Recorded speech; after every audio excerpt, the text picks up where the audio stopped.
But we begin with Chief White House correspondent John Roberts and a familiar name from the Obama administration surfacing in yet another scandal. Good evening, John. James, good evening to you. 2 weeks ago, the chairman of the House Intelligence Committee announced to the press and the president that he had uncovered a disturbing trend of intelligence collection on Trump officials, some of which was made public, others which were made known to administration officials.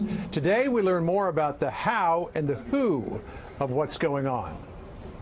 Multiple sources tell Fox News that President Obama's national security advisor, Susan Rice, was the one who requested the names of Trump officials be unmasked in intelligence reports that were collected during the campaign and transition. The White House, which has access to intelligence logs that allegedly show Rice was behind the unmasking, was playing coy today. Does this White House look at what she allegedly requested as a national security issue or a political issue? Well, I'm not going to, I mean, that's a nice backdoor into the line of questioning. I think until there's a finding of that, I don't want to start getting into the motives, because we still haven't, again, me getting to the motives assumes certain things in fact that I don't think we're ready to go to yet. Senator Rand Paul today described the revelation as, quote, a smoking gun, in a tweet writing, "Smoking gun found." Obama pal and noted dissembler Susan Rice said to have been spying on Trump campaign. There is no suggestion that what Rice allegedly requested was illegal. As the president's point person on national security, she had the authority.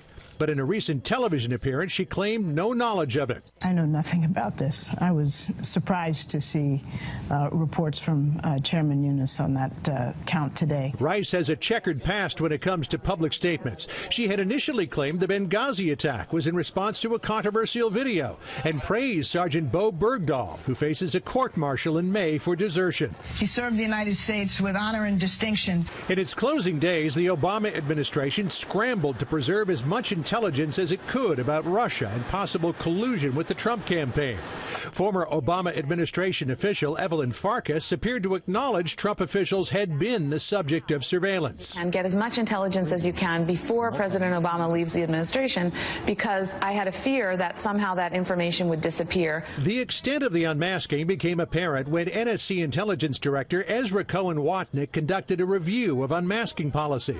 Sources say he came across many instances where the names of Trump officials had been revealed. He brought that information to the White House counsel, who told him to suspend the review. Cohen-Watnick was the subject of intense media coverage when he was mistakenly identified as one of House Intelligence Committee Chairman Devin Nunes' sources. Today, the press secretary wondered why the Rice revelations weren't drawing the same attention. I think that it is interesting the level of, or the lack of interest that I've seen in these developments when it goes in one direction.